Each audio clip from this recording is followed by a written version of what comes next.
The dark green silk ball gown was staring at Maeve Sterling, and Maeve Sterling was staring back, and neither of them was blinking, and the situation had been at an impasse for approximately 4 minutes, which was 3 minutes and 58 seconds longer than Maeve had ever spent in a standoff she wasn't winning. It hung from the wardrobe door of the Grand Elysium Hotel's suite like a challenge, like a provocation, like something that had been specifically engineered by a hostile intelligence to exploit the precise gap between Maeve's professional competencies and her personal ones, which was a gap she had spent 6 years pretending didn't exist, and which was currently in the form of $1,200 worth of silk charms and a structured bodice, making itself impossible to ignore. The dress was beautiful. Maeve knew it was beautiful objectively, from a safe distance, with the full understanding that proximity to it was going to cost her something. "It restricts my roundhouse kicks," Maeve said.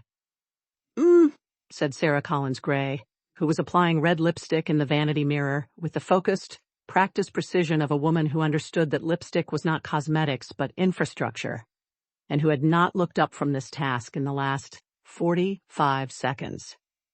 "The side slit is insufficient for full leg extension. If I need to execute a high kick, the seam will go at the hip, and there is nowhere to conceal the silver whip. The bodice structure eliminates any viable holster position.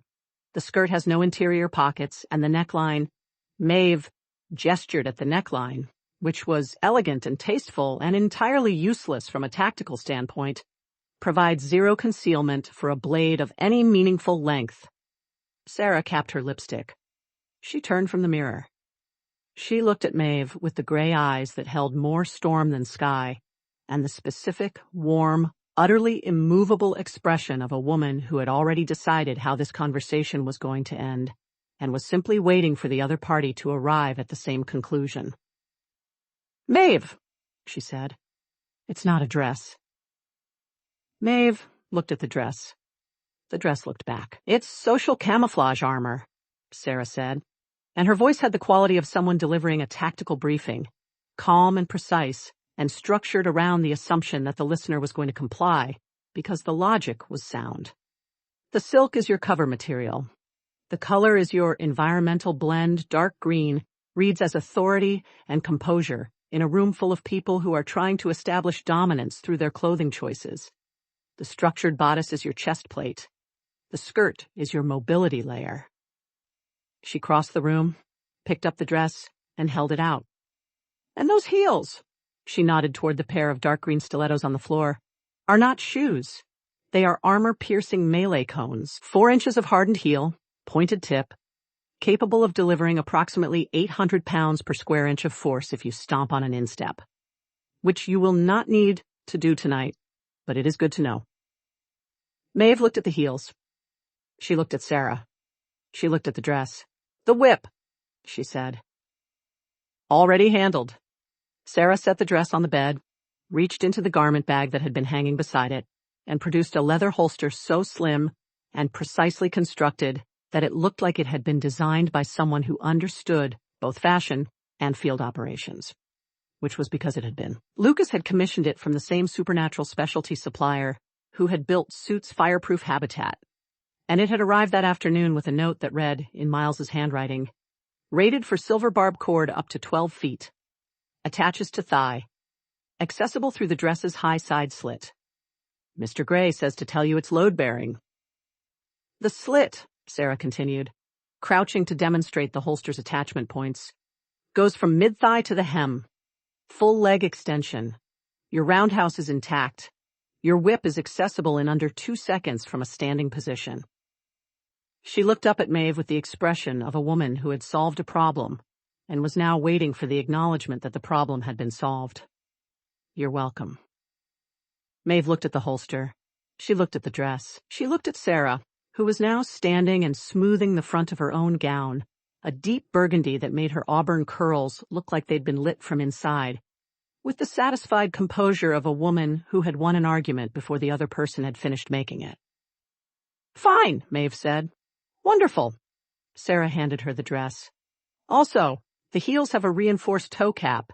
I had them modified. You can kick a door in if you need to." "Why would I need to kick a door in at a charity gala?" Sarah's gray eyes held a quality that Maeve was beginning to recognize as the expression she wore when she knew something she wasn't going to say yet.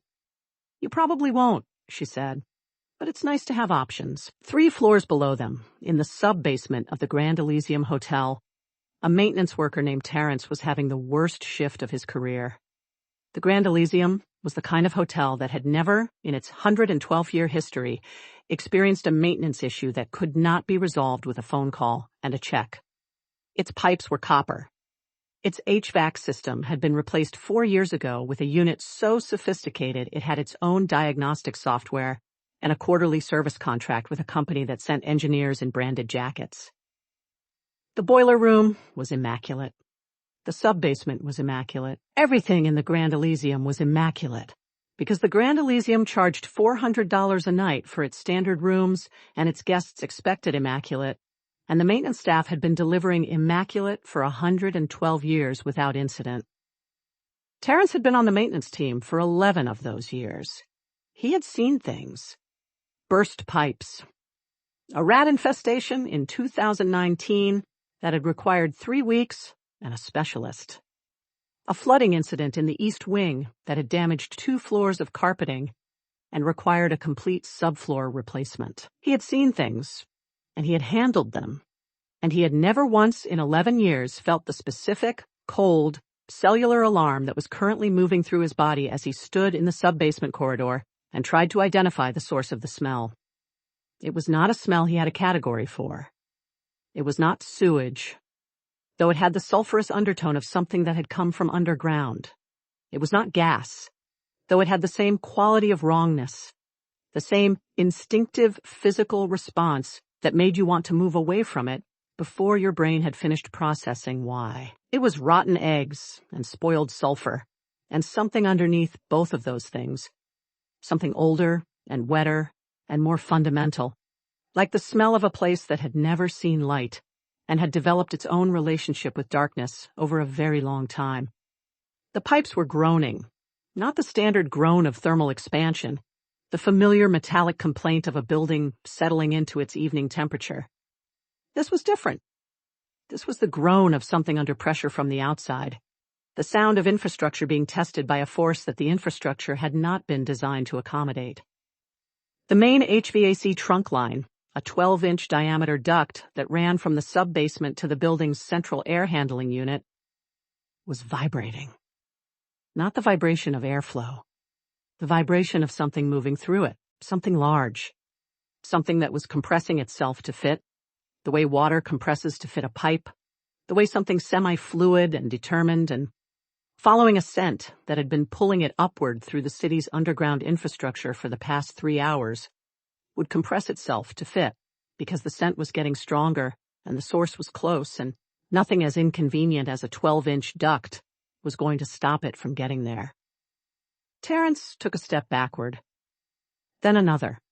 Then he turned around and walked, with the controlled, deliberate speed of a man who had decided that running would be an overreaction, but that remaining in the sub-basement was no longer a viable option, toward the service elevator. He did not look back. He had the instinct, the deep pre-rational instinct of a creature whose species had survived by correctly identifying when something in the dark was bigger than it was. That looking back would be a mistake. He was right.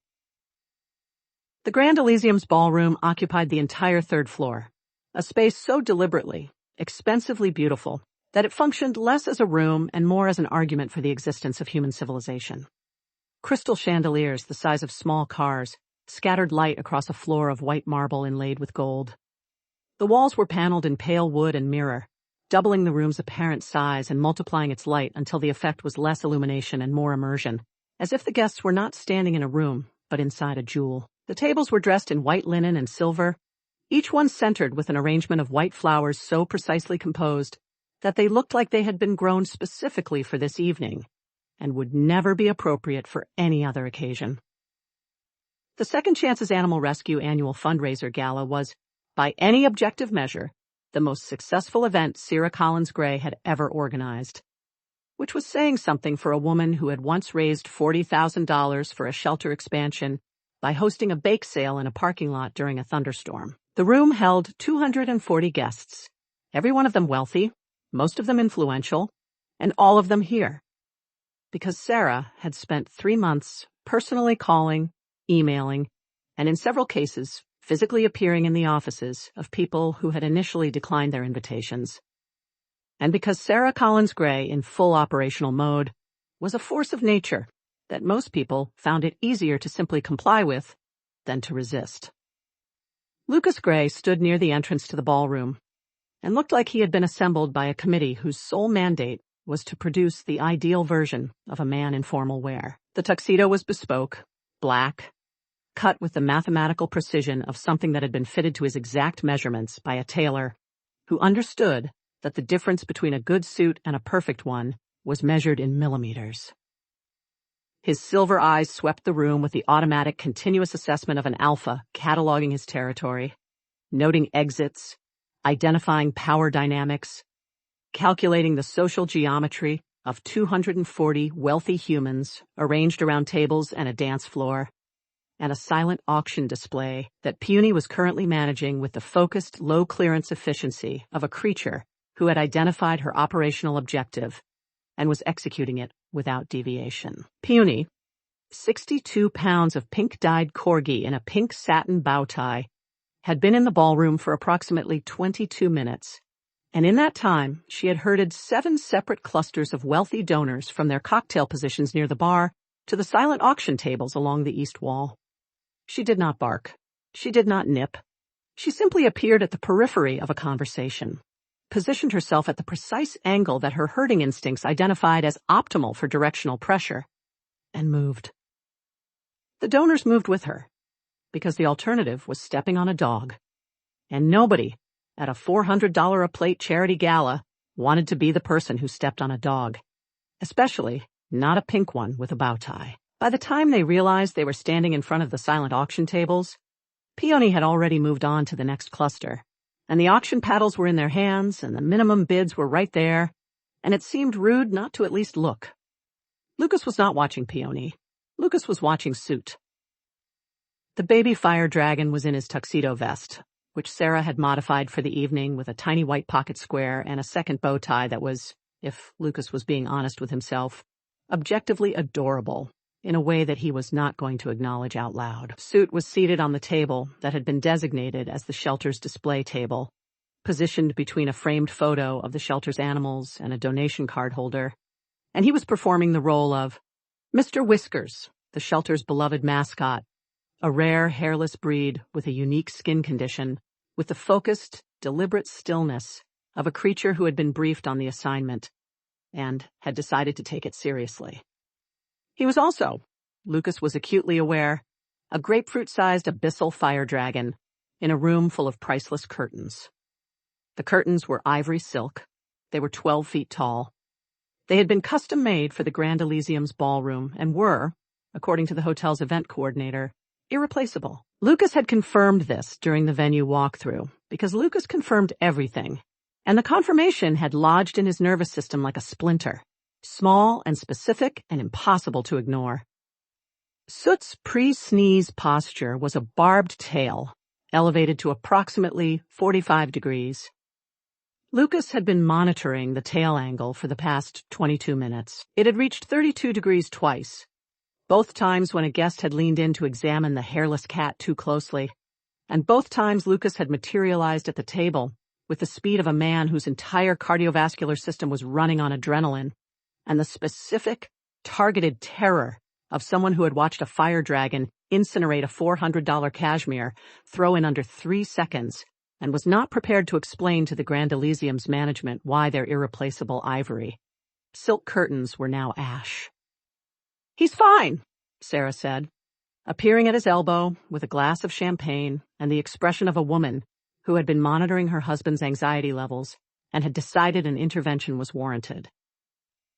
"His tail is at 32 degrees, Lucas said.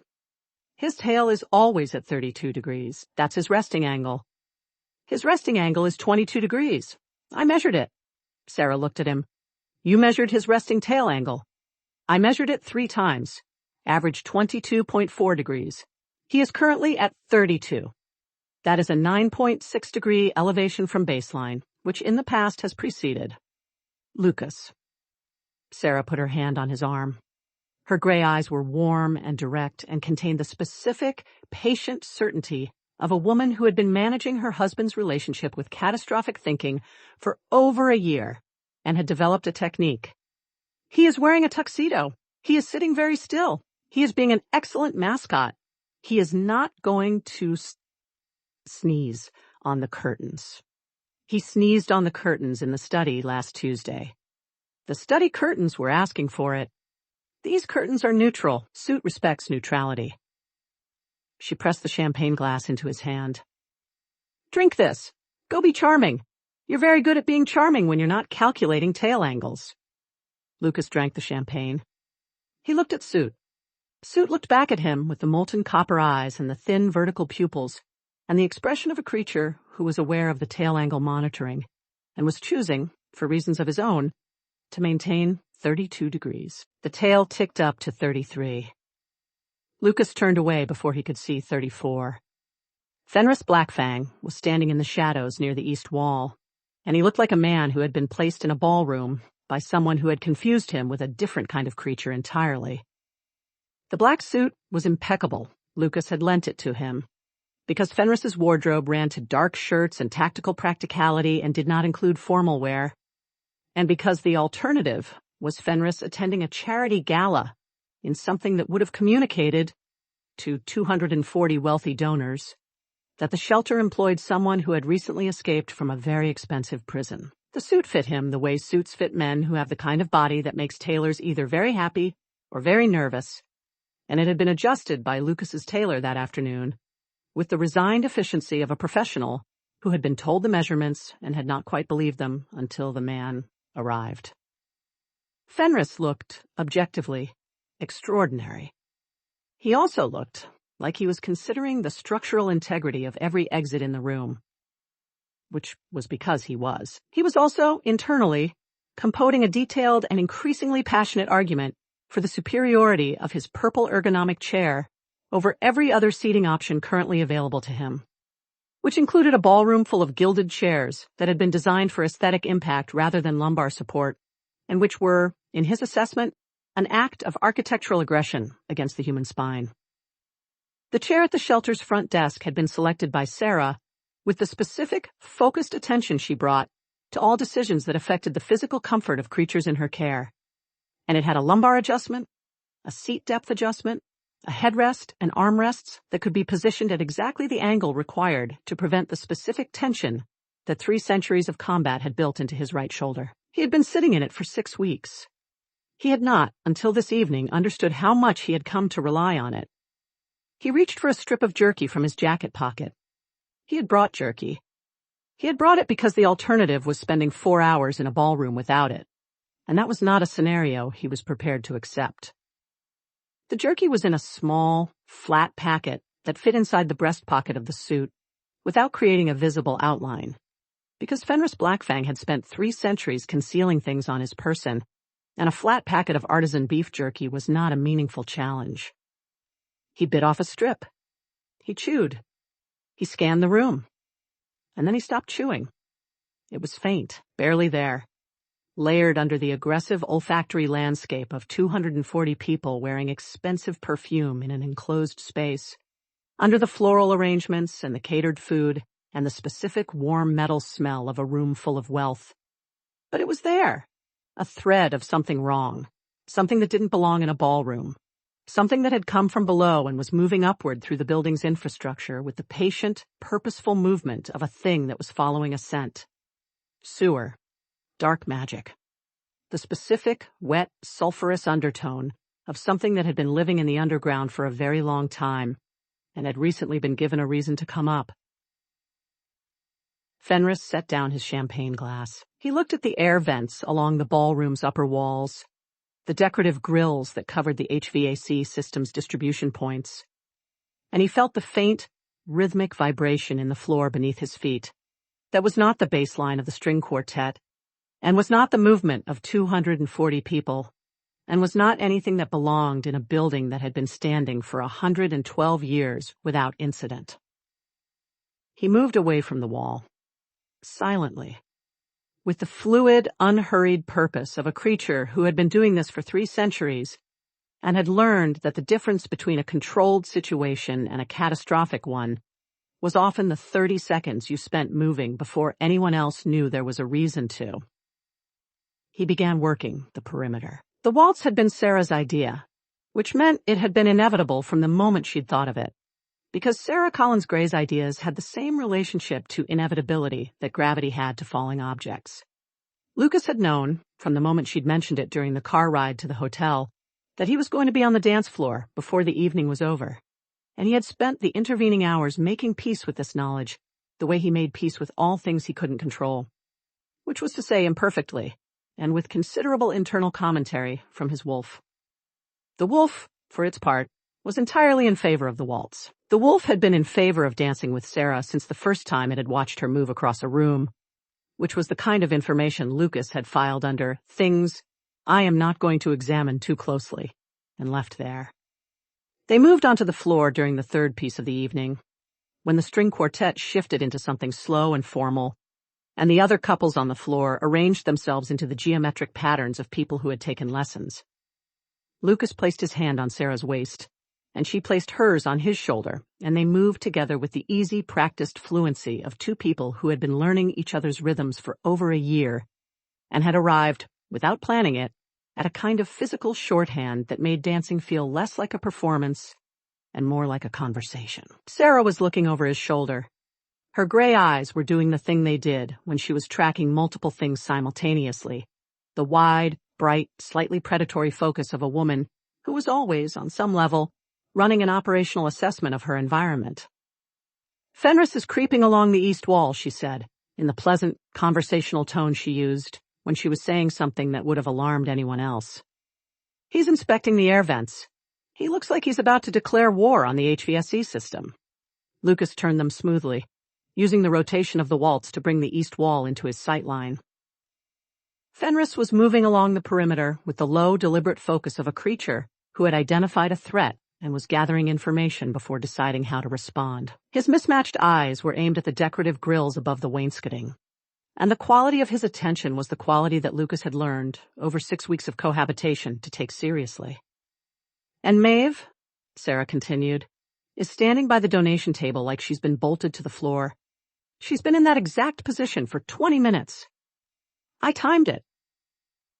Lucas found Maeve across the room. She was standing with her back to the wall, her green silk dress catching the chandelier light in a way that was objectively stunning and that she appeared entirely unaware of. Her falcon green eyes moving across the room in the systematic, overlapping pattern of someone conducting a threat assessment. Her posture was parade ground straight. Her hands were at her sides. The high slit of the dress was visible from across the room, and through it, the faint outline of the thigh holster that Sarah had strapped to her leg that afternoon. She looked like a general who had been told to attend a party and had decided to treat it as a reconnaissance mission. She needs to dance, Sarah said. She needs to not be in a ballroom, Lucas said. She's a dragon warden. She fights things for a living. This is not her environment, which is exactly why she needs to dance.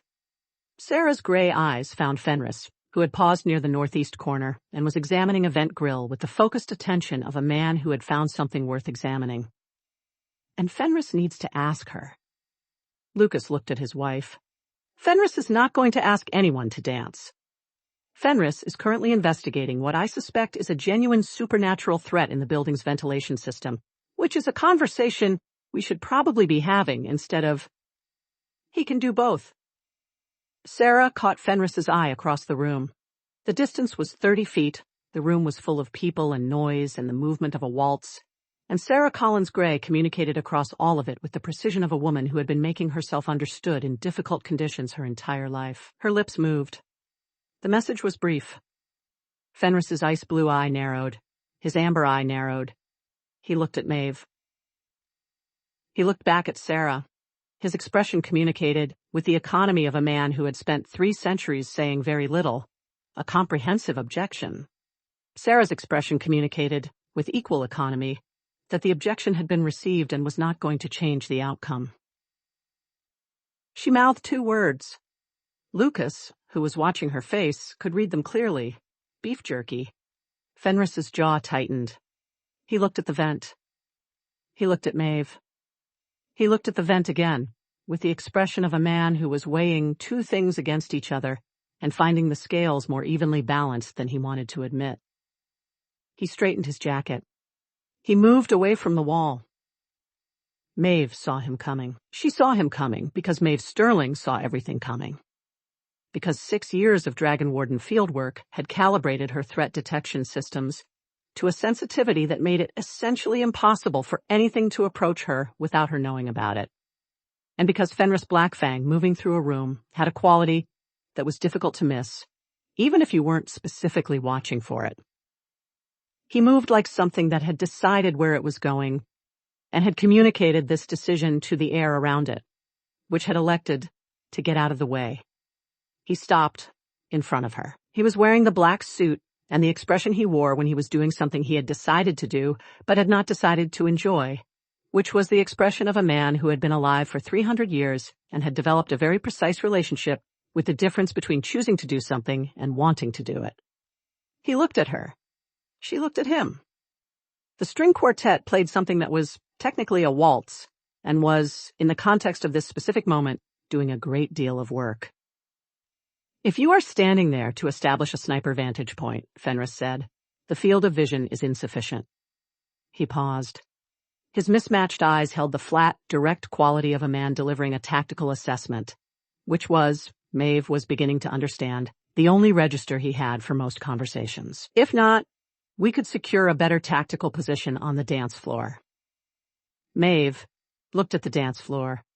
She looked at Fenris. She looked at the vent he had been examining before Sarah had apparently deployed some kind of threat against his jerky supply, because she had been watching the exchange from across the room, and she had a reasonable working theory about what had happened. Fine, she said through her teeth. It was immediately apparent that two apex predators who had spent their professional lives maintaining a low center of gravity, constant peripheral awareness, and the readiness to explode into violence at any moment, were not structurally built for the waltz. The waltz required relaxation. It required the surrender of combat readiness, the loosening of the specific muscular tension that kept a body prepared for sudden violent movement. It required trust in the person you were dancing with, the willingness to let someone else's movement guide yours, to follow a lead rather than assess it as a potential threat vector.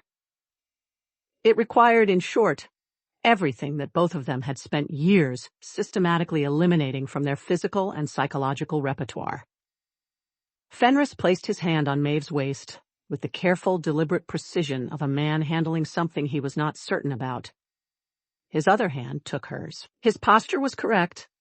He had clearly danced before, at some point in 3 centuries, and the mechanics were there, but the quality of it was wrong. The quality of a man who was performing the correct movements while simultaneously running a continuous background assessment of every other person on the dance floor, the exits, the ceiling, and the air vents.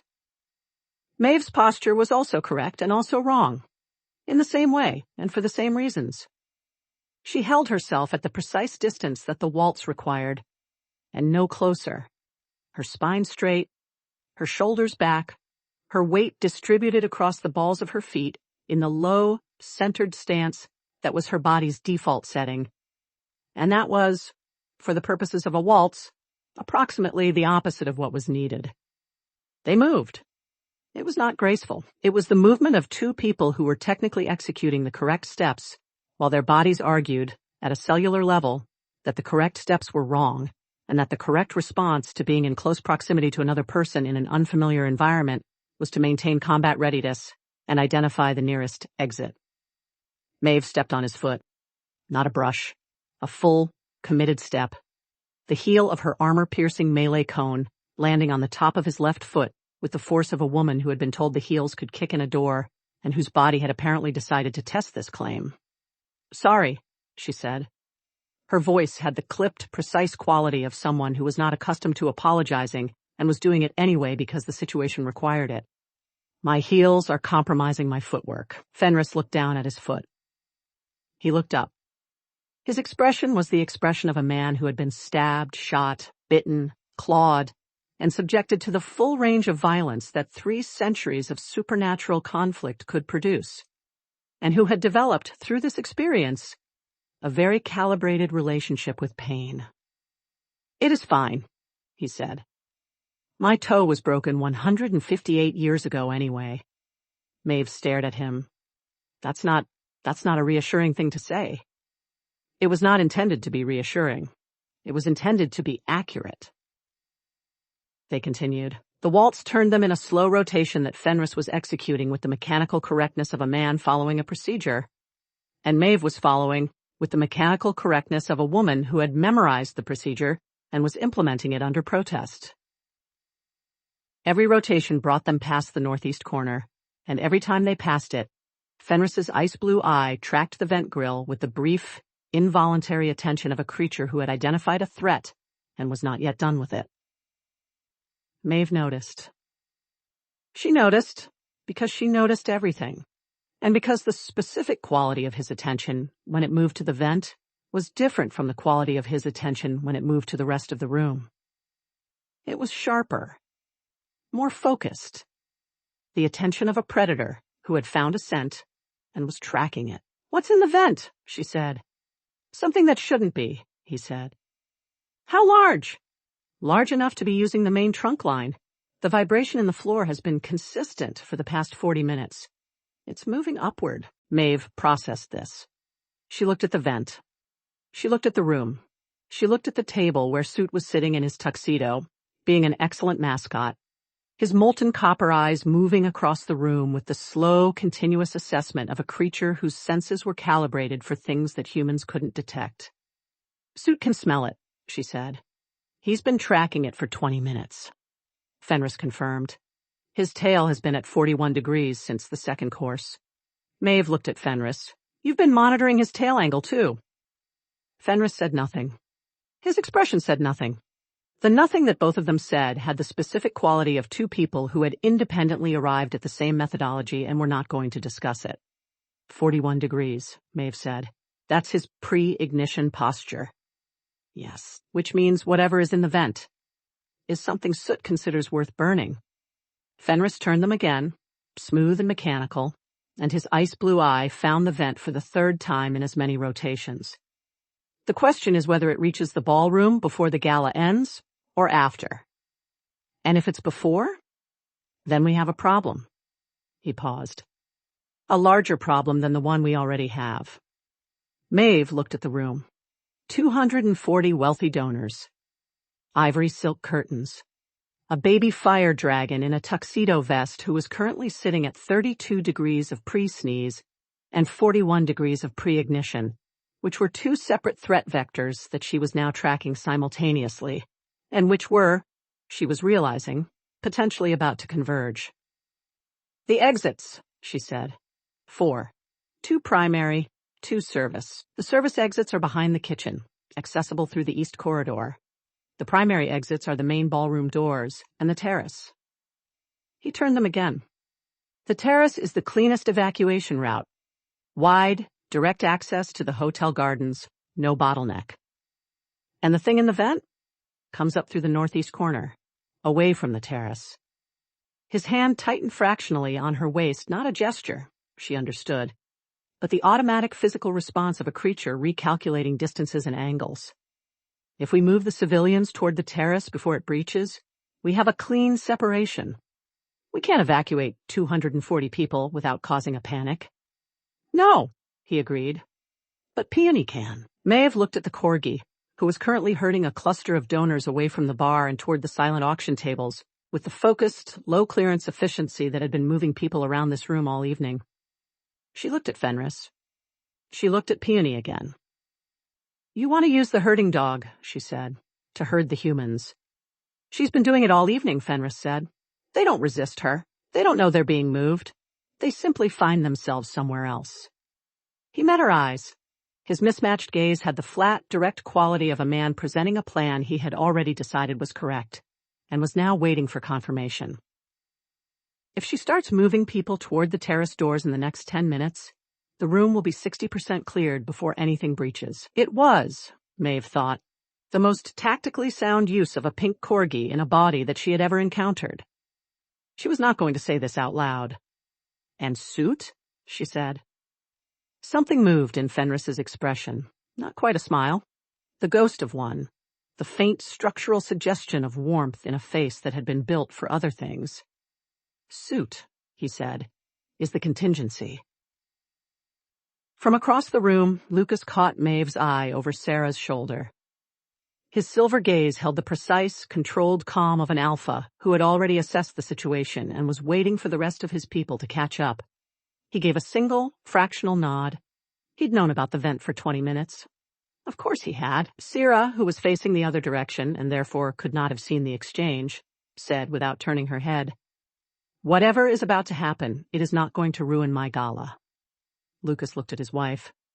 "Sarah, I have been planning this event for 3 months, she said, in the pleasant conversational tone that Maeve had learned to recognize as the tone Syrah used when she had already decided how things were going to go, and was simply informing the universe of its role in the proceedings. "The silent auction closes in 40 minutes. We are $43,000 from our fundraising goal. The curtains are irreplaceable." She turned her gray eyes to the northeast corner, to the vent grill that was now vibrating with a frequency that was becoming, if you were paying attention, faintly audible beneath the string quartet. "Whatever is in that vent is going to wait until the auction closes, or it is going to have a very serious problem with me." The vent grill shuddered. The string quartet played on. Peony, 62 pounds of pink-dyed Corgi, in a pink satin bow tee, looked at the northeast corner. She looked at the terrace doors. She looked at the nearest cluster of donors, who were standing between her and the terrace with their champagne glasses and their auction paddles and their complete, comfortable ignorance of what was moving through the building's infrastructure toward them. She lowered her head. She began to move. The grill shuddered again. A thin line of dark water appeared at its base, spreading across the pale marble floor in a slow, deliberate arc. And the smell that came with it was the smell Fenris had identified 40 minutes ago in the sub-basement corridor sulfur and rot, and something older and wetter and more fundamental. The smell of a place that had never seen light and had developed its own relationship with darkness over a very long time. Soot's tail reached 45 degrees. Maeve's hand found the slit in her dress. Her fingers closed around the handle of the silver whip. Fenris reached into his jacket pocket, not for the jerky, and Sarah Collins Gray, standing in the middle of her gala in her deep burgundy gown with her auburn curls lit from inside and her gray eyes holding more storm than sky, looked at the spreading dark water on her white marble floor and said, very quietly, with the focused, immovable certainty of a woman who had raised $40,000 in a parking lot during a thunderstorm and was not going to be stopped by something that lived in a pipe, "Not the curtains." The grill exploded inward. Not with the dramatic, cinematic violence of something that had been building to a moment, but with the wet, pressurized efficiency of something that had been moving through a 12-inch duct for 3 hours and had finally run out of duct. The decorative grill hit the marble floor and skidded 6 feet across the white inlaid gold, spinning once, twice, coming to rest against the leg of a gilded chair with a sound that was entirely too small and too ordinary for what came through the opening behind it. What came through the opening was dark. That was the first thing Maeve registered, and she registered it the way she registered all first things in a threat assessment, not as a judgment, but as a data point, clean and immediate, and filed before her conscious mind had finished forming the question. Dark. Not the dark of shadow or the dark of poor lighting, but the dark of something that had never been in light and had developed, over a very long time, a fundamental relationship with its absence. It was the color of the water it had been living in, which was the color of nothing. The color of a place where color had never been a relevant concept, and it moved with the fluid, purposeful expansion of something that had been compressing itself to fit a 12-inch duct for 3 hours, and was now, with the relieved urgency of a thing returning to its full dimensions, filling the available space. It was large, larger than the vent had any right to have contained. This was the second data point, and it arrived with the specific, cold clarity of a threat assessment, recalibrating upward. Maeve had fought things that were large. She had fought a shale drake in a quarry outside of Edinburgh that had been the size of a delivery van, and she had fought a marsh wraith in the Somerset Levels that had been larger than that, and she had developed through these experiences a calibrated relationship with large that allowed her to assess it without the interference of fear. This thing was large in a different way, not the large of mass and muscle and the straightforward physics of a creature that had grown to a significant size, the large of something that had no fixed dimensions, that occupied space the way water occupied a container completely, conformingly, with the patient indifference of a substance that did not need to fight the shape it was given, because it would simply become that shape and then exceed it. It had too many limbs. This was the third data point, and it was the one that her brain wanted to spend time on. Because the too manyness of the limbs was not the too manyness of an insect or a cephalopod, which were categories she had frameworks for. It was the too manyness of something that had been adding limbs incrementally over a very long time, as the need arose, without any governing principle of symmetry or structural logic. Some of the limbs were thick and load-bearing. Some were thin and articulated and moved with the quick, testing precision of sensory organs that had been repurposed for locomotion. Some were in between, and the in-between ones were the ones that Maeve's threat assessment flagged as the most dangerous, because they were the ones whose function she couldn't immediately categorize, and things whose function you couldn't categorize were things that could surprise you. It had no eyes, or rather, it had what functioned as eyes-dark depressions in its surface, slightly deeper than the surrounding material, that tracked the room with the slow, continuous rotation of a creature that had been following a scent and had now arrived at the source.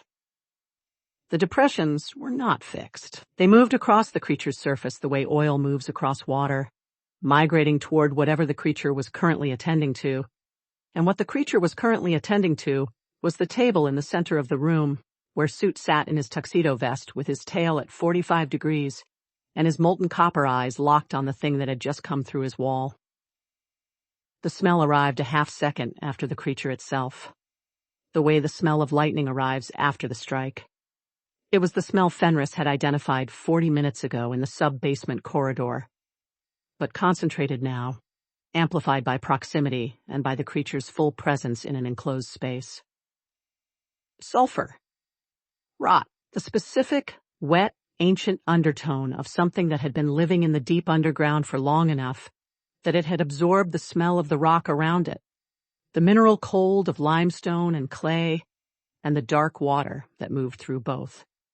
And underneath all of that, something else. Something that Maeve's body identified before her mind did. The pre-rational alarm of a creature whose species had survived by correctly identifying when something in the dark was not just large, but wrong, in the way that things which had no business existing above ground were wrong when they reached the surface, carrying with them the specific wrongness of a place that had never been meant for anything alive. The room had gone very still. 240 wealthy donors had the collective stillness of people whose bodies had received information that their minds had not yet processed. The pre-panic stillness. The stillness of champagne glasses held halfway to mouths that had stopped moving, of conversations that had ended mid-sentence, of 240 nervous systems simultaneously receiving the same signal and simultaneously trying to decide what to do with it. Maeve had seen this stillness before. She knew exactly how long it lasted, 8 seconds, on average, before it resolved into either flight or paralysis. And she knew that 8 seconds was both a very long time and no time at all, depending on what you did with it. She used the first second to assess the exits. Fenris had already given her the geometry. 4 exits, 2 primary, 2 service. The terrace, the cleanest evacuation route. The terrace doors were to her left, 30 feet away, currently closed. The main ballroom doors were behind her, 60 feet, currently closed. The service exits were through the kitchen, accessible through the east corridor, which was behind the creature's current position, which made them tactically irrelevant for the next several minutes. She used the second to assess Fenris. He was already moving. Not toward the creature, not yet, but along the south wall, low and fast, with the fluid, ground-eating speed of a man who had decided where he needed to be and was getting there before the situation required him to be there. He was moving toward the nearest dining table, the one closest to the northeast corner, and as he moved, his hands were already reaching, already closing around the first things they found: a silver dinner fork, heavy and formal, the kind of flatware that cost more per piece than most people's monthly grocery budget, and a steak knife with a blade that caught the chandelier light as he lifted it and held it with the practiced, easy grip of a man for whom a blade was a blade regardless of what it had been designed to cut. Maeve watched him for exactly half a second. She watched the way he held the fork not like cutlery, but like a weapon. The tines forward, the handle seated in his palm with the thumb along the spine in the grip of someone who understood that the difference between a tool and a weapon was entirely a matter of intent and angle. She watched the way he moved with it, the slight adjustment of his center of gravity, the lowering of his shoulders, the shift in his weight distribution that transformed a man in a borrowed suit into something that had been doing this for 300 years and had never once needed to shift into anything other than what he already was to be the most dangerous thing in a room. She filed this information. She would think about what it meant later. She used the third second to look at her dress. The high slit ran from mid-thigh to the hem on the right side, and it was exactly as Sarah had described it, sufficient for full leg extension, accessible, practical. But the thigh holster that Sarah had strapped to her leg that afternoon held not the silver whip but the dagger, the one she had transferred from her field kit when she'd realized the whip's cord length would be a liability in an enclosed space full of civilians and irreplaceable curtains. The dagger was 8 inches of silver-edged steel with a handle wrapped in black cord, and it was currently accessible through the slit. But only just. The silk was pulling tight across her thigh as she shifted her weight into her combat stance, and the slit's opening was 2 inches short of where she needed it to be. She used the fourth second to fix this. She reached down with her left hand, found the seam of the slit, and pulled. The sound the silk made was the sound of something expensive and precisely constructed being asked to do something it had not been designed for, and it complied with the reluctant, definitive finality of a material that had been pushed past its structural limit. The tear ran 4 inches up the seam, clean and straight, and the dress opened around her thigh like a curtain being drawn back, and her hand found the dagger handle, and the dagger came out of the holster in the smooth, practiced motion of 6 years of fieldwork, and she was moving before the 5th second had finished. The creature had not yet decided she was a serious problem. This was, she knew, both an advantage and a window. And windows closed. She closed the distance between herself and the northeast corner in the time it took the creature to complete one full rotation of its surface eyes toward Soot's table, moving in the low, fast, diagonal line that her training had built into her body as the default approach vector for a threat that hadn't yet oriented toward her. The marble floor was slick with the dark water that had come through the vent ahead of the creature, and her heels 4 inches of hardened armor-piercing heel, pointed tip, 800 pounds per square inch, found purchase on it, with the precise, deliberate placement of a woman who had been told these shoes could kick in a door and had spent the last 4 hours unconsciously recalibrating her gait to account for them. She struck. The dagger's silver edge bit into the nearest limb, one of the thick, load-bearing ones, the ones she'd assessed as primary structural supports, and the creature's reaction was immediate and informative. It recoiled. Not the recoil of pain exactly, but the recoil of contact with something it recognized as hostile, the specific, contracting response of a creature whose surface had encountered silver and had registered the encounter as a category of threat it had a protocol for. The limb pulled back. The creature's surface eyes migrated toward her, the dark depressions sliding across its body with the slow oil-on-water movement she'd noted before. And for a moment, she had its full attention. Good. She wanted its full attention. She wanted its full attention on her and not on Soot, not on the 240 civilians who were now, she could hear behind her, beginning to resolve their 8-second stillness into the first ragged edges of panic. Fenris, she said. Not a warning. A coordinate. Northeast, he said, from her right. which was where she'd expected him to be, which was where the geometry of the room and the creature's current position and 300 years of tactical experience had placed him, without either of them needing to discuss it. She struck again, left side of the central mass, the dagger's edge dragging across the creature's surface in the long, deliberate stroke that her training called a mapping cut, not intended to damage, intended to gather information. How does it respond to sustained contact? How quickly does it recover? Where are the points of structural vulnerability? The places where the too many limbs connect to the central mass. The junctions that, in every creature she had ever fought, were the places where the architecture was weakest. The creature told her, in the language of its reaction, everything she needed to know. It told her that the junction points were exactly where she'd expected them to be.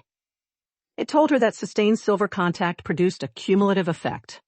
The first strike had made it recoil, the second had made it contract, and the contraction was not recovery, but the beginning of something else.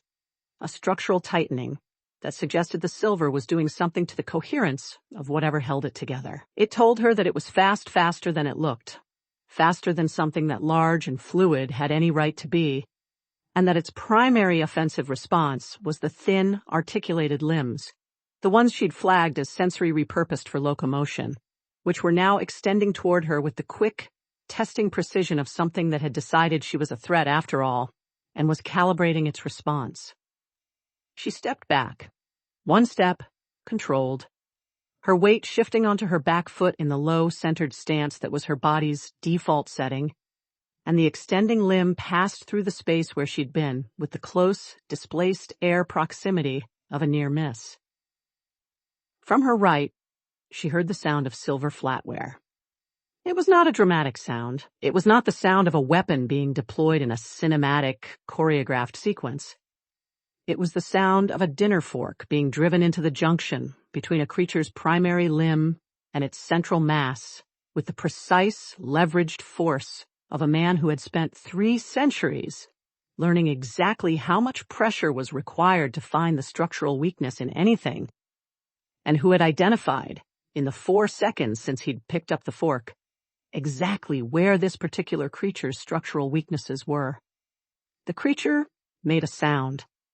The same sound it would make later when Soot's fire hit it, the sound without a category.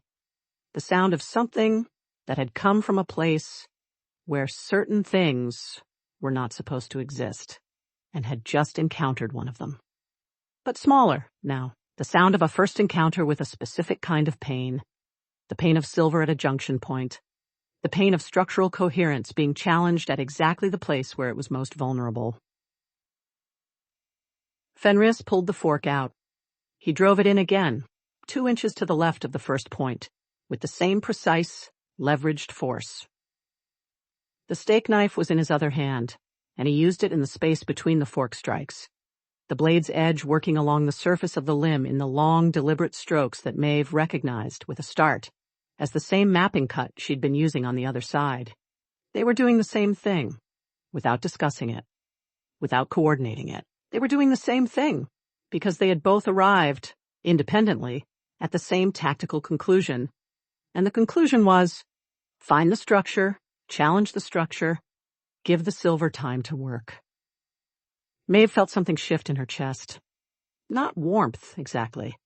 The recognition of competence, the specific, rare, cellular relief of fighting alongside someone who knew what they were doing without needing to be told what to do. And the way that relief changed the quality of the fight, not easier, but cleaner. The way a room is cleaner when everything is in its right place. She filed this too. She would think about what it meant later. The creature was reorienting. It was doing what large, fluid things did when they were being attacked from 2 sides simultaneously. It was trying to divide its attention, the surface eyes migrating in 2 directions at once, the too many limbs reconfiguring to address both threats, and the reconfiguration was taking time, and time was what they needed. Every second the creature spent reconfiguring was a second. It wasn't moving toward Soot. Every second it spent contracting around the silver contact points was a second the cumulative effect was building. Behind her, the donors were moving. She could hear it, the scrape of gilded chairs, the sound of heels on marble, the specific rising pitch of 240 people discovering that their bodies had resolved the 8-second stillness into flight rather than paralysis. She could hear peony, the low, purposeful sound of 62 pounds of herding instinct working the room's geometry, the soft, insistent pressure of a creature who had been doing this all evening and was now doing it with the focused urgency of a creature who understood that the stakes had changed. She did not look back. She could not afford to look back. But she tracked the sound of the donors moving, the way she tracked everything in a fight peripherally, continuously, filed and updated without interrupting the primary assessment. They were moving toward the terrace. Peony was moving them toward the terrace. The sound was getting farther away, which meant the room was clearing, which meant the geometry was simplifying, which meant the thin limb hit her, not the extending one she'd stepped back from, a different one she hadn't tracked, one that had come from below the central mass while her attention was on the junction points, and it hit her across the left forearm with the flat, whipping force of something that had been moving fast and had connected with the first solid thing in its path. The impact was not the impact of a blade or a claw. It was the impact of mass and velocity, the blunt spreading force of a limb that was not trying to cut her, but to knock her back, to create distance, to give the creature room to reorient. It created distance. She stumbled back 2 steps, her left arm singing with the impact, her weight shifting onto her back foot in the automatic, trained response to being hit, absorb, redirect, recover. The marble was still slick with dark water. Her right heel found a dry patch and held. Her left heel found the wet and slid, and for 1/2 second she was not in control of her own geometry. Her weight distributed wrong, her center of gravity too far back, her left arm useless, and her right hand still holding the dagger, but at the wrong angle.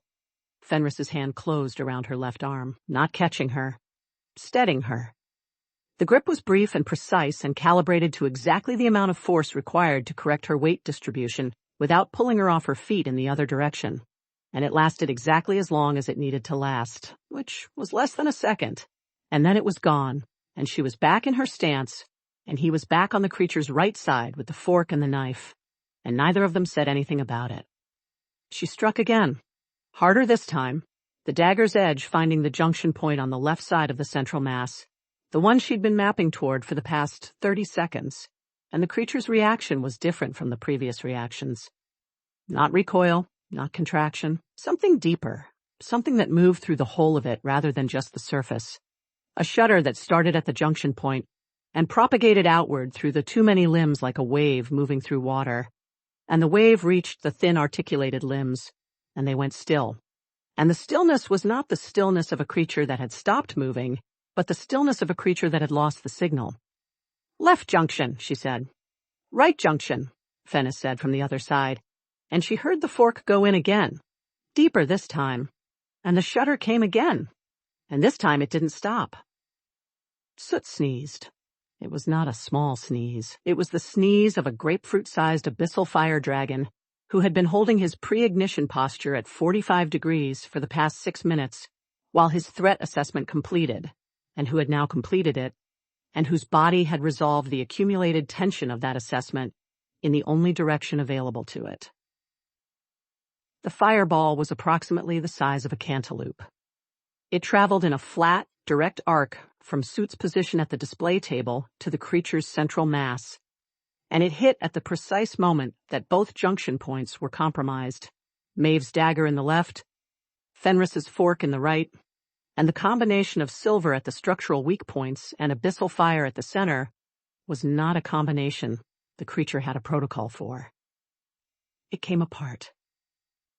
Slowly, at first. The shudder that had been propagating through it became something else, became the loss of the coherence that had been holding it together, the dark fluid of its body beginning to separate at the junction points, the too many limbs losing their configuration as the signal that had been organizing them failed. The surface eyes migrated toward the center, as if trying to find something to attend to, and found nothing, and kept migrating, and the migration became dissolution, and the dissolution spread outward from the center the way a stain spreads through fabrics slowly, then all at once. The smell peaked. The sulfur and rot and ancient mineral cold rose to a concentration that made Maeve's eyes water and her throat close. And then it began to fade. The way the smell of lightning fades after the storm has passed, and the creature's substance spread across the white marble floor in a dark, spreading arc. And then it began to evaporate, and the evaporation was slow and complete and final, and what remained was a stain and a smell and the faint, fading vibration in the floor that had been there for 40 minutes and was now, at last, still. Maeve stood in the silence that followed and breathed. Her left arm ached. The silk of her dress was torn from mid-thigh to the hem on the right side. The seam she'd pulled open hanging loose, the dark green fabric catching the chandelier light in a way that she was distantly aware, probably still beautiful, because the dress had been built to be beautiful, and a torn seam was not sufficient to change that. Her heels were on the white marble floor. The dagger was in her hand. The stain was in front of her. She became aware, gradually, of the silence in the room. Not the silence of the fight. The fight had not been silent, had been full of the sounds of silver on creature surface, and the creature's categoryless sounds, and the distant, rising noise of 240 donors discovering their flight instinct. This was a different silence. The silence of a room that had been full of people and was now empty of them, or nearly empty, she could hear, from the direction of the terrace, the muffled, confused sound of 240 wealthy people standing in a hotel garden and trying to understand what had just happened to their evening.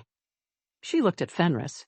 He was standing 4 feet away, on the other side of the stain, with the dinner fork in his right hand and the steak knife in his left. And he was looking at the stain with the expression he wore when he had completed a task and was assessing the result. The suit was intact. The suit was, improbably, almost entirely intact. There was a dark smear on the left cuff that was probably creature fluid, and the right shoulder seam had a small tear where the fabric had pulled against the force of his arm movements, but the overall structure of it was sound, which was either a testament to the tailor's work or to 3 centuries of practice at doing violent things without destroying his clothing. He looked up. His mismatched eyes found hers across the stain. "The fork," she said. He looked at it. He looked at her. Something moved in his expression that was not quite the ghost of a smile, but was in the same neighborhood. "It was available," he said. "You drove a dinner fork into a supernatural creature's structural junction point." "Several times," he said. "The tines are well spaced for the purpose." He set the fork and the knife on the nearest table with the careful, deliberate placement of a man returning borrowed items. "The silver content is sufficient. 40%, approximately, in flatware of this quality. Enough for the cumulative effect." Maeve looked at the fork. She looked at the stain. She looked at Fenris, who was straightening his cuffs with the methodical, unhurried composure of a man who had just done something extraordinary with a dinner fork and was now returning to baseline, and who appeared to find nothing remarkable about this. "You calculated the silver content of the flatware," she said. "Before the gala," he said. It seemed relevant. She stared at him for a long moment. The ache in her left arm was settling into the specific, deep throb of a bruise that was going to be impressive by morning. The torn silk of her dress moved against her thigh in the faint air current from the open vent. The stain on the floor was still evaporating, the dark fluid thinning at its edges, the smell fading by degrees. "You came to a charity gala," she said, slowly, "and before the event began, you assessed the silver content of the flatware as a potential weapon." "I assess everything," Fenris said. He looked at her with his mismatched eyes, ice blue and amber, and the quality of his gaze was the quality she had been learning to read over 6 weeks of cohabitation, direct, flat, entirely without performance. The gaze of a creature who had spent 3 centuries saying exactly what he meant and had lost patience for anything else. As do you. She had no answer for this, because it was accurate. From the direction of the terrace, the muffled sound of 240 donors shifted in quality. The confused murmur was changing, becoming something else. Not panic, Not the rising pitch of people who had decided the situation was dangerous, but something more uncertain, more questioning. The sound of people who were waiting for someone to tell them what had just happened and what they were supposed to feel about it. And then, from inside the ballroom, they heard the microphone. The Grand Elysium's ballroom had a sound system that had been installed for exactly this kind of event. A discreet, high-quality setup with a wireless microphone on a stand near the string quartet's position, intended for the evening's program of donor acknowledgments and auction announcements. The microphone had been there all evening, and no one had touched it since the event coordinator had done a sound check at 6 o'clock, and it was now, apparently, in Sarah Collins Gray's hands. Maeve and Fenris both turned. Sarah was standing at the microphone with the composure of a woman who had been waiting for exactly this moment, which was the composure she wore for all moments she had been waiting for, which was most of them. Her burgundy gown was immaculate. Her auburn curls were lit from inside by the chandelier light. Her gray eyes were bright and direct and held the specific, forward-moving certainty of a woman who had already decided what the story of this evening was going to be and was now in the process of making it true. She tapped the microphone once. The sound carried through the ballroom's speakers and out through the open terrace doors to the garden beyond, where 240 donors were standing in the evening air with their champagne glasses and their confusion and their very expensive shoes on the hotel's gravel paths. "Ladies and gentlemen," Sarah said, into the microphone, in the warm, clear, carrying voice of a woman who had been making herself heard in difficult conditions her entire life. "Thank you so much for your patience." The murmur in the garden shifted, quieted, attended. "What you just experienced," Sarah continued, with the pleasant, unhurried certainty of a woman delivering information that was entirely true and also entirely constructed, was the culmination of this evening's immersive supernatural theater experience, generously provided by the Elysium Arts Collective in partnership with the Second Chances Animal Rescue. A pause, perfectly timed. The pause of a woman who understood that silence, deployed correctly, was the most persuasive tool available. The creature you witnessed was a state-of-the-art holographic projection, supported by practical atmospheric effects, the scent design, the floor effects, the physical sensation elements, all developed specifically for this evening to give our donors a truly unforgettable experience. Another pause. We hope it was unforgettable. From the garden, a sound began to build. It started at the edges a few people, the ones who had already been constructing a narrative that made sense of what they'd seen, the ones whose social instincts had identified the correct response before their rational minds had caught up, and it spread inward. The way all social responses spread, through the mechanism of people watching other people and deciding that the response they were seeing was the correct one. Applause. It started tentative and became, within 10 seconds, genuine. The warm, relieved, slightly giddy applause of 240 people who had been frightened and were now being told that the fright had been the point, that they had been the audience for something extraordinary, that the correct response to what they'd experienced was not trauma, but appreciation.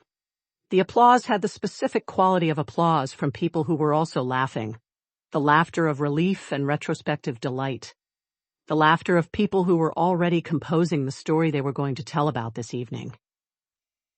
Maeve stood in the empty ballroom and listened to the applause and felt something that she did not immediately have a word for. It was adjacent to admiration. It was adjacent to the specific, cellular relief of a threat assessment that had resolved cleanly. It was the feeling of watching someone do something that required a kind of courage she had not previously categorized as courage, not the courage of combat, not the courage of facing something that could hurt you, but the courage of standing in front of 240 people and telling them a story with such complete, unshakable conviction that the story became true. "She's extraordinary," Maeve said. She had not intended to say it out loud. Fenris said nothing. But she heard, in the quality of his silence, agreement. Sarah was still at the microphone. "For those of you who would like to return to the ballroom," she was saying, "the silent auction will remain open for an additional 15 minutes. And the bar is, of course, still fully operational. And for anyone who would like to make an additional donation in honor of tonight's experience," a warm, brief pause, Our donation table is staffed by the most dedicated mascot in the rescue's history. On the display table, Soot sat in his tuxedo vest with his tail at 22 degrees and his molten copper eyes aimed at the terrace doors with the focused, patient attention of a creature who had been told he was a mascot and had decided to take the role seriously. The donors began to file back in. They came through the terrace doors in clusters. The way people re-enter a space they have recently fled cautiously at first. Then, with increasing confidence, as the space reveals itself to be unchanged, to be the same ballroom it had been before, with the same chandeliers and the same white marble and the same gilded chairs and the same string quartet, who had returned to their positions and were playing something warm and celebratory that communicated with the professional efficiency of musicians who understood their function, that the evening had entered a new phase, and the new phase was a good one. They stopped at the donation table. They stopped in numbers that Maeve, watching from the northeast corner with her torn dress and her dagger still in her hand, would not have predicted. They stopped and they looked at Soot, and they reached for the donation cards. And the amounts they wrote were not the amounts they had been planning to write before the evening's immersive supernatural theater experience. Because the evening's immersive supernatural theater experience had done something to them, had cracked open the careful, calibrated generosity of wealthy people at a charity event, and replaced it with something less calculated. Something that had been shaken loose by fright and relief, and the specific, expansive feeling of having survived something together. By the time the auction closed, they were $43,000 over goal. Sarah accepted this information from the event coordinator with the expression of a woman who had planned for it, which was the expression she wore for all outcomes she had planned for, which was most of them. She thanked the coordinator. She thanked the hotel staff. She thanked the string quartet who accepted her thanks with the professional composure of musicians who had decided collectively that the evening's events were covered by their non-disclosure agreement with the universe. She found Lucas near the terrace doors, where he had been standing for the past 20 minutes with the silver-eyed, controlled calm of an alpha who had managed a crisis from a distance and was now conducting the final assessment. She put her hand in his. He closed his fingers around it. Neither of them said anything, because nothing needed to be said. Because they had been doing this long enough that the things that needed to be said had already been said, and the things that didn't need to be said were better left in the silence between them, where they lived. It was Maeve who found the parchment. She found it because she was doing what she always did after a threat was resolved, a systematic sweep of the area, moving outward from the point of breach in a widening arc, looking for secondary threats, residual effects, anything the primary assessment had missed. The sweep was habit, was training, was the 6-year accumulation of the understanding that the thing you didn't check for was always the thing that came back to cause problems. The parchment was near the vent. Not inside it. It had been pushed out ahead of the creature, or carried on its surface, or had arrived through some other mechanism that Maeve's sweep of the area did not immediately explain. It was lying against the baseboard, partially obscured by the dark water stain that was still evaporating from the marble floor, and it was scorched at the edges in the specific, precise way that things were scorched when they had been near abyssal fire, not burned, not destroyed, but marked, the edges darkened and curled by a heat that had touched them without consuming them. She picked it up. The parchment was heavy, not the weight of paper or even of vellum, but the weight of something that had been made to last, the weight of a material that had been prepared with the specific intention of surviving things that destroyed ordinary documents. The writing on it was not ink. It was something that had been pressed into the surface of the parchment rather than applied to it. The letters formed by compression rather than application, and they were in a script that Maeve recognized with the cold, specific clarity of a threat assessment snapping into focus. She had seen this script once before. In a briefing document, in the section of the Dragon Warden Field Manual that covered jurisdictional disputes between human supernatural enforcement agencies and the older, parallel systems of governance that predated them by several thousand years. She had read that section once, 2 years ago, and had filed it under unlikely to be relevant to field operations, and had not thought about it since. She was thinking about it now. Sarah, she said. Her voice had a quality that brought Sarah across the room in 12 seconds, which was fast for a woman in heels on a marble floor that was still partially wet. Lucas came with her, because Lucas went where Sarah went when Maeve used that voice, and Fenris came from the other direction. Because Fenris had been watching Maeve since she'd started the sweep, and had seen her pick up the parchment, and had identified in the quality of her stillness as she read it something worth moving toward. They gathered around her, the four of them, in the emptying ballroom, under the chandelier light, with the string quartet playing something that had no idea what was happening, and the last of the donors filing out through the main doors with their auction receipts and their donation cards and their stories about the most extraordinary immersive theater experience they had ever attended. Maeve held the parchment so they could all see it.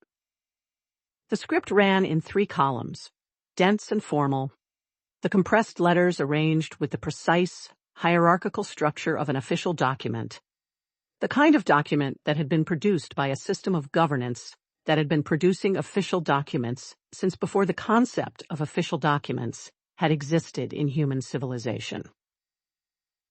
At the top, a seal, not stamped but pressed, the impression deep and permanent, the design a circle of interlocking forms that resolved, if you looked at it long enough, into the shapes of 7 dragons arranged in a wheel, each one's tail in the mouth of the next. The High Dragon Court Seal. Maeve had seen it once, in the briefing document, in the section she had filed under, unlikely to be relevant. What does it say? Lucas said. Not a question. The flat, direct statement of a man who had already assessed the quality of Maeve's stillness and had arrived at a preliminary conclusion and wanted it confirmed or denied. Maeve looked at the parchment. She looked at Soot, who was still on the display table in his tuxedo vest, his molten copper eyes now aimed at the parchment with the focused, unblinking attention of a creature who could not read the script but could smell what it was made of, and who had gone very still in the way that small creatures went very still when something large and old and authoritative entered their awareness. His tail was at 0 degrees. She had never seen his tail at 0 degrees.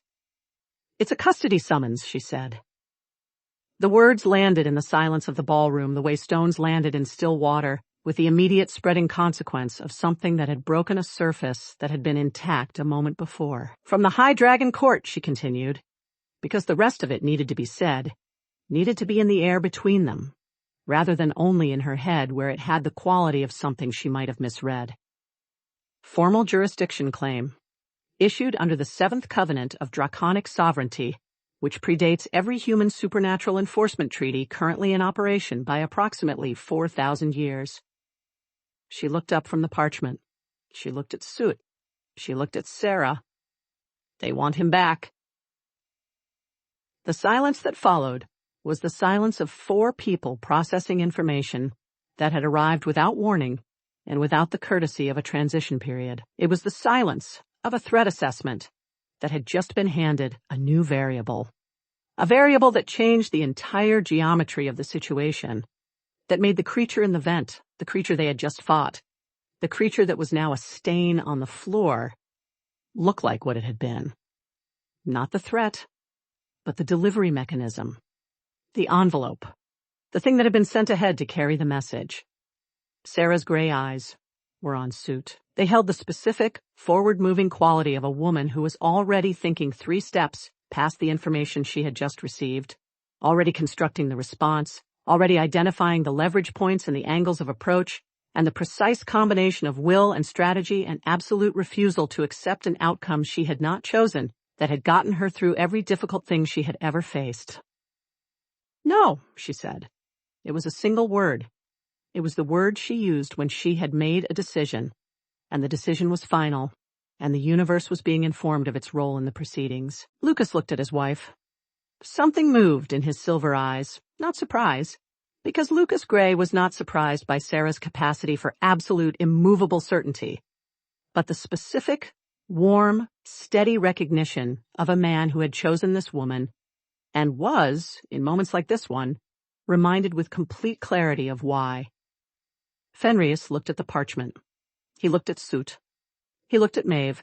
and his mismatched eyes held the flat, direct quality of a man who had been alive for 300 years and had developed a very precise relationship with the difference between problems that could be solved and problems that could only be survived, and who was currently assessing which category this one belonged to.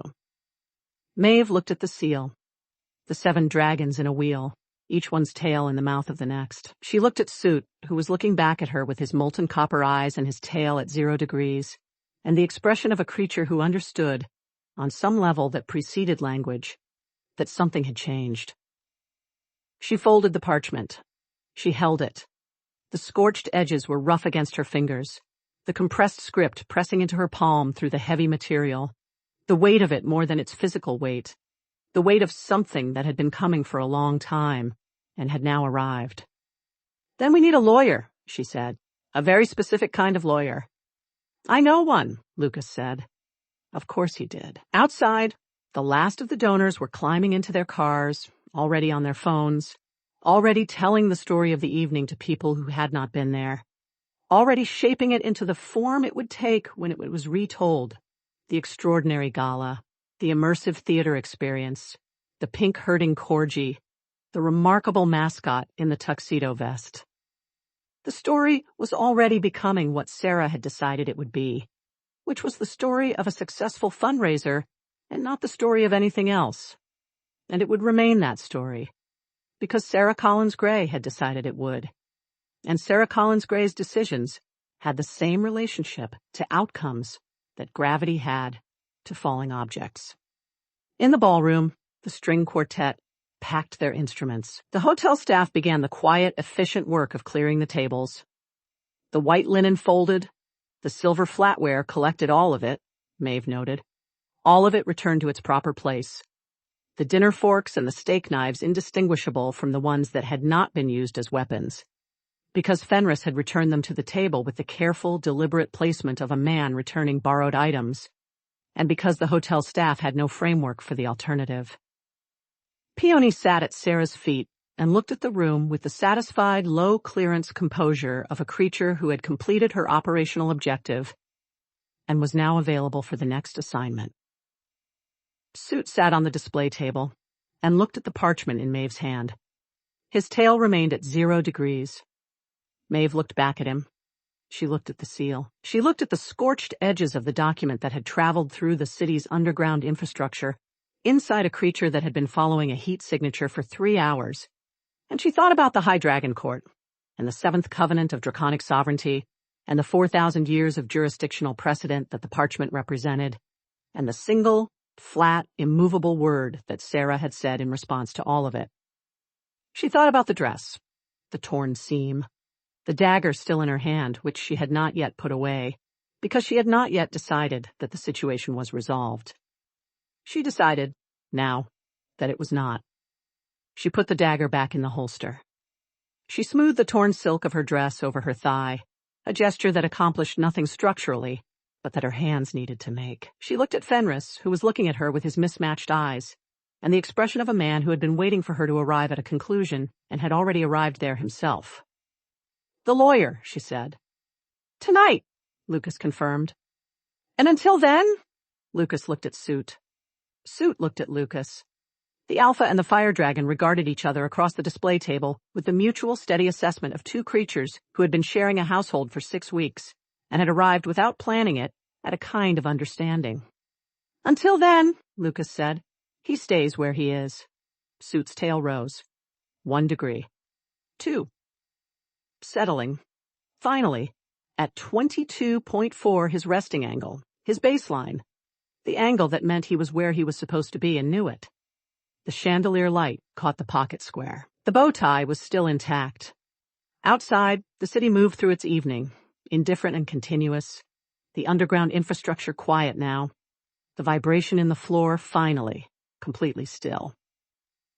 The Grand Elysium Hotel stood in its 112-year solidity, its ivory silk curtains undamaged, its white marble floor bearing a stain that the morning maintenance crew would remove with salt and marble cleaner, and no particular curiosity about its origin. The Second Chances Animal Rescue had raised $51,000. The High Dragon Court had issued a custody summons. Sarah Collins Gray had said no. The story was not over. But for tonight, in the warm light of the chandelier, with the string quartet's last notes fading and Peony at her feet and her husband's hand in hers, and a fire dragon in a tuxedo vest watching the room with molten copper eyes, it was enough. It was, for tonight, exactly enough. If you enjoyed this episode, don't forget to hit the subscribe button. The High Dragon Court has made its move, and you won't want to miss what Sarah and Lucas do next. Leave a comment below, and see you in episode 6.